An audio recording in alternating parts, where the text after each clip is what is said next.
Hey, my dear students, what's up? I hope you're so fine and you are so happy. And I'm also very cool and very nice and fantastic. Last time जो video हमने देखा था that was about dust of snow and a letter to God. आज भी मैं एक ऐसे beautiful topic पर हम डिस्कस करने जाएंगे जो ये टॉपिक भी आपको काफ़ी हेल्प करेगा। जैसा आपको पता है कि मैं हमेशा ही आपको कोई भी टॉपिक पढ़ाने से पहले ये ज़रूर बताता हूँ कि हर टॉपिक का दो एस्पेक्ट्स होते हैं। एक होता है जो हम एग्ज़ाम बेस पे प्रिपरेशन करते हैं, जिससे हमारा मार्क्स इंक्रीज़ होता है, हम पास आउट कर लेते हैं। एंड अनदर टॉपिक है जिससे हमको एक मोरल मिलते हैं, एक लेसन मिलता है जो हमको हमेशा लाइफ में हेल्प करता है। राइट, लास्ट टाइम हमने एक पोएम देखा था dust of snow written by Robert Frost. वो पोएम बहुत डिफरेंट था। डस्ट ऑफ स्नो मतलब बर्फ़ की बारिश, बर्फ़ की बारिश यानी बारिश जब हो रही है तो किस चीज़ का बारिश हो रही है? पानी का, नहीं बर्फ़ का। सुनने में लग रहा था ऐसा है, लेकिन उसके अंदर क्या था? उसके अंदर मीनिंग था कुछ और। क्या मीनिंग था? एक छोटी सी चीज़ जिसको हम इम्पोर्टेंस नहीं देते हैं, जो हमारे लिए बहुत तुच्छ होता है, जो हमारे लिए बहुत मामूली सा होता है, वो किसी की ज़िंदगी बदल सकता है। यानी खुशी कभी भी बड़े चीज़ों में नहीं मिलता है, खुशी कई बार छोटे छोटे चीज़ों में ही मिलता है। यानी छोटी छोटी चीज़ों में आप अपने लाइफ को एंजॉय कर सकते हो। अगर आप वेट करेंगे कि कल मेरे साथ बहुत बड़ी चीज़ होगा, उसके बाद मैं सक्सेस पार्टी मनाऊंगा, तो रॉबर्ट फ्रॉस्ट कहता है वो बेवकूफ़ी है, क्योंकि कल तो किसी ने देखा ही नहीं है। जो है आज है, इस मोमेंट पर है। इसलिए आज आपके पास जो भी कुछ है, उस हर छोटी सी चीज़ों में आप अपने खुशी ढूंढो। Just find out your happiness in that small things, और स्पेशली उन चीज़ों में ढूंढो जिसको लोग इम्पोर्टेंस नहीं देते हैं, जिसके लिए लोग बोलते हैं कि it is very much mean, ये बहुत मामूली सा चीज़ है। लेकिन वो मामूली सा चीज़ ही कई बार हमारे जीवन बदल देता है। जैसे इस पोएम में रॉबर्ट फ्रॉस्ट ने दिखाया था कि कौवा ने, एक क्रो ने एक ट्रैवलर की सैडनेस को हैप्पीनेस में कन्वर्ट कर दिए थे, भले ही वो फ्यू मोमेंट्स के लिए हो। तो जिस प्रकार रॉबर्ट फ्रॉस्ट का पहला पोएम डस्ट ऑफ स्नो में एक मैसेज छुपा हुआ था, उसी प्रकार उनका और एक पोएम है जो आज हम डिस्कस करने जा रहे हैं, and that is fire and ice. देखो, इस पोएम में भी सुनने में क्या लग रहा है? फायर मतलब आग और आइस मतलब बर्फ़, यानी आग और बर्फ़ की कहानी आज हम स्टडी करेंगे। और ये भी रॉबर्ट फ्रॉस्ट ने लिखा है। लेकिन जैसे मैंने आप लोगों को उस दिन भी कहा था और आज भी कह रहा हूँ, रॉबर्ट फ्रॉस्ट एक क्रिएटिव पर्सन थे। उनके अंदर फीलिंग्स बहुत डीपली था। वो किसी चीज़ को बहुत बारीकली से देखता था और उनको नेचर से बहुत प्यार था। He likes to spend the time the most with the nature. So यहाँ पर भी Robert Frost fire and ice में भी एक मैसेज देना चाह रहे हैं हम सभी लोगों को जो इस दुनिया में रहते हैं। आपको पता है कि हम लोग एक ब्यूटीफुल अर्थ में रहते हैं, राइट? हमारे इस ब्रह्मांड में 9 प्लैनेट्स हैं, 9 प्लैनेट। लेकिन 9 प्लैनेट में से अर्थ एक ऐसा प्लैनेट है जहाँ पे आज के तारीख पे इंसान रह सकता है। साइंटिस्ट रिसर्च कर रहे हैं कि मंगल में भी पहले था मार्स, बट आज भी उसमें अनिश्चित है, उसमें खोज चल रहा है, डिस्कवरिंग चल रहा है। लेकिन अर्थ तो फाइनली है कि अर्थ में हम रह रहे हैं कई सालों से, हज़ारों सालों से अर्थ में लोग रह रहे हैं। तो ये जो पोएम है, इस पोएम में भी 2 स्टैंजा है, जैसे डस्ट ऑफ स्नो में 2 स्टैंजा था। डस्ट ऑफ स्नो में पहला क्या था? घटना था कि ट्रैवलर के साथ क्या हुआ, और सेकंड में क्या था? मैसेज था। इसमें भी फर्स्ट में क्या है? अर्थ के बारे में बताया गया है फर्स्ट स्टैंजा में, और सेकंड स्टैंजा में बताया गया है कि मैसेज क्या है। राइट? तो पहले मैं आपको बता रहा हूँ, फर्स्ट स्टैंजा में क्या रॉबर्ट फ्रॉस्ट बताना चाह रहे ये फायर एंड आइस, और इसका लिंक कैसे अर्थ के साथ है, यानी पृथ्वी के साथ कैसे है। तो जैसे आपको पता है, रॉबर्ट फ्रॉस्ट कह रहा है कि हम इस दुनिया में रहते हैं, इस अर्थ में रहते हैं, और आपको पता है कि साइंटिस्ट हमेशा रिसर्च करते हैं, जिसको आप नासा जानते हो, अमेरिका में नासा है, राइट। तो साइंटिस्ट, ऐसे दो ग्रुप साइंटिस्ट है जहाँ पे एक दिन डिबेट चल रहा है, एक डिस्कशन चल रहा है कि कुछ साइंटिस्ट कह रहे हैं कि ये जो दुनिया है, ये जो अर्थ है, एक दिन इसका फिनिश निश्चित है, यानी ये एक दिन ख़त्म हो जाएगा। तो जो दूसरे ग्रुप है वो उनसे पूछ रहे कैसे, तो वो कह रहा है कि सूरज की तरफ से एक ऐसा रोशनी आएगा, एक ऐसा रेज आएगा अर्थ की तरफ, पृथ्वी की तरफ, जिससे पृथ्वी बहुत हीट हो जाएगा, बहुत गर्म हो जाएंगे, और वो गर्म हम इंसान लोग सहन नहीं कर पाएंगे। क्योंकि आपने देखा होगा गर्मी में अगर 43 डिग्री सेल्सियस ही अगर हो जाता है तो हमारे बॉडी में से फुंसी निकलने लगते हैं, हमको मतलब जीने की इच्छा नहीं होता है। तो पृथ्वी में अगर उससे भी ज़्यादा अगर हीट आ जाए तो पृथ्वी तो पूरी तरीके से फिनिश हो जाएगी। तो वो जो साइंटिस्ट है, वो साइंटिस्ट कह रहा है कि कई सालों बाद या धीरे धीरे पृथ्वी की तरफ कुछ ऐसा रेज आएंगे, कुछ ऐसा रोशनी आएंगे सूरज की तरफ से, जिससे पृथ्वी उसको सहन नहीं कर पाएगा और पृथ्वी चारों तरफ से मेल्ट हो जाएंगे, यानी पिघल जाएंगे, इतना हीट हो जाएंगे कि इंसान मर जाएंगे। पर ये एक दिन होना निश्चित है, ये साइंटिस्ट लोग कह रहे हैं। तो उनका जो ऑपोजिशन यानी डिबेट में जो थे दूसरा ग्रुप, वो कह रहे हैं नहीं, ये पॉसिबल नहीं है, पृथ्वी इस तरीके से फिनिश नहीं होगा। हाँ, रेस ज़रूर आएंगे, लेकिन इतना नहीं आएगा कि पृथ्वी गर्म हो जाएंगे और लोग मर जाएंगे। तो वो फिर ग्रुप कह रहा है कैसे, फिर कैसे फिनिश होगा। वो कह रहे हैं कि जैसे हमको पता है कि पृथ्वी में 3 भाग पानी है और 1 भाग स्थल है, यानी ज़मीन है। तो वो कह रहा है पृथ्वी में धीरे धीरे आकस्मिक कुछ घटनाएं होगी जो प्राकृतिक रहेगा, लाइक सुनामी, लाइक भूकंप, ऐसा कुछ होगा। और वो जो 1 भाग ज़मीन है ना, वो धीरे धीरे टूटता जाएंगे, फिनिश होता जाएगा, और एक दिन पूरी तरीके से पानी में लिप्त हो जाएंगे। और दूसरा, सूरज की जो रोशनी है, ये जो पृथ्वी रोटेट हो रहा है, धीरे धीरे पृथ्वी जो रोटेट हो रहा है ना, वो काफ़ी दूर चला जाएगा सूरज से, और सूरज की रोशनी पृथ्वी पर आ ही नहीं पाएंगे। तो उससे पृथ्वी बर्फ़ में कन्वर्ट हो जाएंगे। तो इतना ठंड बढ़ जाएंगे पृथ्वी पर कि उस ठंड को इंसान सहन नहीं कर पाएंगे और इंसान मर जाएंगे।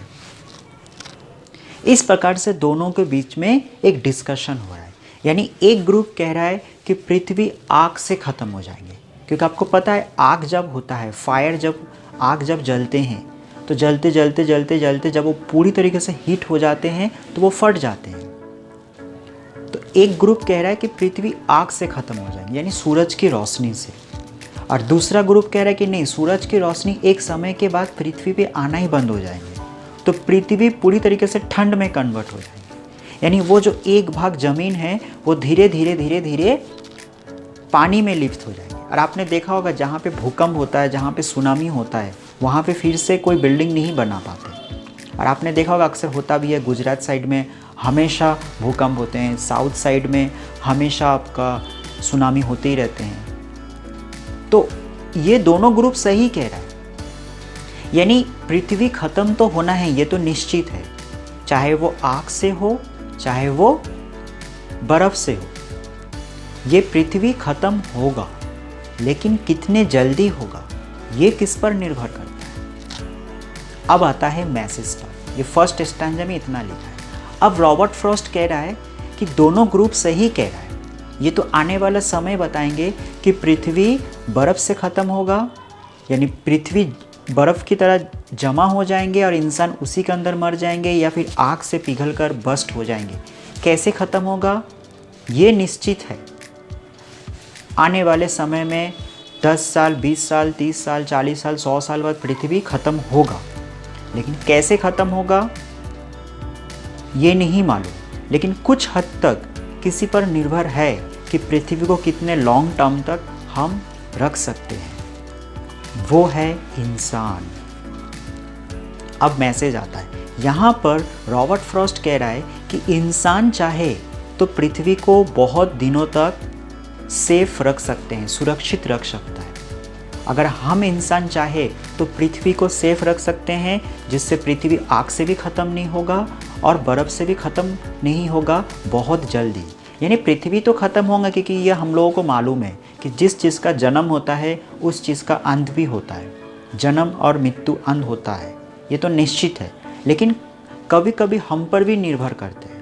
अगर एक इंसान की जन्म हुई तो उसकी मृत्यु निश्चित है, लेकिन वो 40 साल की उम्र में मरेंगे या 50 साल की उम्र में मरेंगे या 60 साल की उम्र में मरेंगे, कुछ हद तक हम पर भी निर्भर करता है। अगर हम स्मोक नहीं करेंगे, टाइम टू टाइम खाना खाएंगे, थोड़ी बहुत एक्सरसाइज करेंगे, अपना डेली शेड्यूल अच्छा रहेगा, तो कुछ साल तक हम आगे बढ़ सकते हैं। बाकी तो डेस्टिनी है। तो रॉबर्ट फ्रॉस्ट यहाँ पर सेम कह रहा है कि पृथ्वी तो ख़त्म होंगे, ये तो डेस्टिनी है, लेकिन कुछ हद तक इंसान पर भी निर्भर करता है। तो वो इंसान पर निर्भर कैसे? तो देखो, रॉबर्ट फ्रॉस्ट कह रहा है कि फायर का मतलब होता है इंसान का डिज़ायर। यहाँ पे फायर मतलब होता है डिज़ायर, डिज़ायर मतलब होता है इच्छा, और आइज़ मतलब यहाँ पे उन्होंने कहा हैट्रेड, यानी नफ़रत। तो यहाँ पे रॉबर्ट फ्रॉस्ट कह रहा है कि हर इंसान के मन में एक डिज़ायर होता है, एक इच्छा होता है हर इंसान में, चाहे वो छोटा सा बच्चा हो, चाहे वो एक बुज़ुर्ग हो। सबके मन में एक इच्छा होती है और वो चाहते हैं कि मेरी इच्छा पूरा हो। तो इच्छा होना वेरी गुड है, डिज़ायर होना वेरी गुड है, लेकिन अधिक होना अच्छी बात नहीं है। क्योंकि जब आपके डिज़ायर्स होंगे तो आप उसको पूरा करने की कोशिश करोगे। जब आपका पूरा होगा तो आप क्या चाहोगे? मुझे और चाहिए, मुझे और चाहिए। ये और करते करते आपके डिज़ायर्स क्या होते हैं? लिमिट से अनलिमिटेड में कन्वर्ट हो जाते हैं। जब अनलिमिटेड में कन्वर्ट होता है तो कई बार आपका डिज़ायर्स पूरा नहीं होता, इंसान के डिज़ायर्स पूरा नहीं होता है। जब उनके डिज़ायर्स पूरा नहीं होता है तो उसके मन में नफ़रत क्रिएट होता है, यानी हैट्रेड। फिर वो क्या करते हैं? अपने गुस्सा उतारते दूसरों इंसान पर, और एक समय के बाद उसकी गुस्सा धीरे धीरे धीरे धीरे आइस की तरह बर्फ़ हो जाती है। यानी आपकी ख्वाहिश क्या है कि मुझे बिल्डिंग चाहिए, मुझे पैसा चाहिए, मुझे घर चाहिए, मुझे नेम चाहिए, मुझे फेम चाहिए, तो मिल जाता है। लेकिन कई बार क्या होता है, आपकी वो डिज़ायर्स हद से ज़्यादा हो जाते हैं। जब हद से ज़्यादा होते हैं और उस समय अगर किसी कारण से आपको वो ड्रीम फुलफिल नहीं होते, तो आप क्या करते हैं? अपने आप पर नफ़रत करते हैं और उस इंसान पर नफ़रत करते हैं जिसकी वजह से आपके जीवन में आपकी डिज़ायर्स पूरा नहीं हुआ। फिर हम क्या करते हैं? लड़ने लगते हैं, हाथ से, मुंह से, अस्त्र से, यानी हथियार से। तो उसकी वजह से क्या हो रहा है? खुद की भी नुकसान हो रहा है और उस इंसान के भी नुकसान हो रहा है, उस ज़मीन के नुकसान हो रहा है। जैसे अभी आपने देखा होगा एक पैंडेमिक कोरोना आया था, तो कोरोना क्या है? एक प्रकार का डिज़ायर्स ही है। या तो जानवरों की वजह से डिज़ायर्स वो कोरोना आया कि बहुत सारे जानवरों को काटा गया, वहाँ से कोई डिसीज़ निकला। तो जानवर को क्यों काट रहे? खाने के लिए। तो वो एक प्रकार का क्या है? डिज़ायर्स है। या फिर हो सकता है लैब से वो कोरोना आया, टेस्टिंग से, कि किसी कंट्री को हमको नुकसान करना है, तो उसके लिए कोई तथ्य बनाया जा रहा था, कोई बॉम्ब बनाया जा रहा था और उससे कोरोना निकला। तो वो भी क्या है? एक डिज़ायर ही है। अब देखो, वो डिज़ायर्स क्या हुआ? पूरी दुनिया को तबाही मचाया। तो पोएट कह रहा है कि हर इंसान में डिज़ायर्स नहीं होना चाहिए। अगर आपके मन में डिज़ायर्स नहीं होगा तो नफ़रत आएगा ही नहीं, और अगर नफ़रत नहीं आएगा तो हम सभी क्या रहेंगे? इस दुनिया में हैप्पी होकर रह सकते हैं, खुश होकर रह सकते हैं। तो फायर का मतलब यहाँ पे हो गया डिज़ायर्स। यानी अगर हमको पृथ्वी को बचाना है तो हमारे मन में डिज़ायर्स नहीं होना चाहिए। ठीक है, छोटी छोटी खुशी से आप खुशी मनाओ। अगर अधिक डिज़ायर होगा तो हो सकता है डिज़ायर्स कई बार आपके पूरा नहीं हो, आपकी इच्छा पूरा नहीं हो। और जब आपकी इच्छा पूरी नहीं होगी तो आपके मन में नफ़रत आएगा, और नफ़रत से हम क्या करते हैं? गलत काम करते हैं, गलत कदम उठा देते हैं, और उससे क्या होता है? दुनिया की विनाश निश्चित होता है। जैसे टेररिस्ट आपने देखा होगा, टेररिस्ट के मन में डिज़ायर क्या है? कि हमको वहाँ पर अपना हक जमाना है। और हमारी डिज़ायर्स क्या है? कि टेररिस्ट की ख्वाहिश पूरी नहीं करने देना, हमको उनको रोकना है। वो उनकी जगह पे राइट है, हम अपनी जगह पे राइट है। और इसी डिज़ायर्स के चक्कर में क्या हो रहा है, हम वहाँ पे बॉम्ब फेंक रहे, वो हमको बॉम्ब फेंक, हमारे ऊपर बॉम्ब फेंक रहे। लेकिन हम सब भूल रहे हैं कि हम एक दुनिया में रह रहे हैं एंड दैट इज़ अर्थ। चाहे हम उनकी जगह पे बॉम्ब फेंके, वो हमारी जगह पर बॉम्ब फेंके, विनाश अर्थ की हो रही है। तो एक ना एक दिन हम ख़त्म होएंगे, चाहे वो फायर से हो, चाहे वो आइस से हो। तो रॉबर्ट फ्रॉस्ट कह रहा है कि दुनिया तो ख़त्म होंगे, लेकिन कुछ हद तक हम इंसान पर भी निर्भर करता है। अगर हम चाहे तो पृथ्वी को कुछ और साल अच्छा रख सकते हैं। इसलिए कहा जाता है प्लांटेशन करो, प्लांट लगाओ।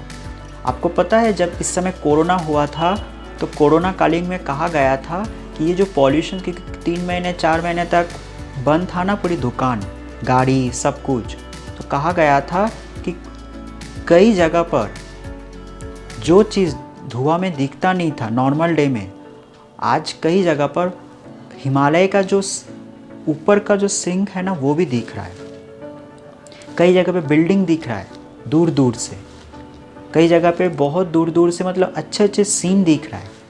लेकिन नॉर्मल डे में वो क्यों नहीं दिख रहा था? क्योंकि पॉल्यूशन इतना है, गाड़ी की धुआं इतना है, बस की, ट्रेन की धुआं इतनी ज़्यादा है कि चारों तरफ से पॉल्यूशन ही पॉल्यूशन था। यानी सोचो, इससे हमको क्या मैसेज मिला कि कहीं ना कहीं आज इस दुनिया में जो भी कुछ आकस्मिक होता है ना, ये जो बारिश ऑफ सीज़न में, ये जो सुनामी, भूकंप, ये सब हम इंसान की वजह से ही हो रहा है। पहले ऐसा नहीं था। इवन आज की जनरेशन में भी देख लो, कई बच्चे कम उम्र में डिसीज हो जाते हैं, उतना स्ट्रांग नहीं होते हैं, कुछ काम करते हैं फिर थक जाते हैं, वो जस्ट ऑफ बिकॉज हम खुद ही ऐसा कर रहे हैं। तो इस पोएम का मैसेज यही है कि अपने मन में कभी भी डिज़ायर्स ज़्यादा नहीं रखना चाहिए, क्योंकि डिज़ायर्स रखोगे तो नफ़रत क्रिएट होगा। क्योंकि ज़रूरी नहीं है कि जो आपकी इच्छा है हर इच्छा आपकी पूरी हो, कभी कभी आपकी इच्छा पूरी भी नहीं हो सकती। तो इसी पोएम का नाम है फायर एंड आइस। आपको समझ में आया होगा कि पहला स्टेंजा था पृथ्वी के ऊपर, और सेकेंड स्टेंजा है कि पृथ्वी को अगर हमको बचाना है तो हम इंसान में भी कुछ ना कुछ फ़र्ज रहता है। So I hope you have understood this poem beautifully, and इसके क्वेश्चन आंसर्स आपको मिल जाएंगे।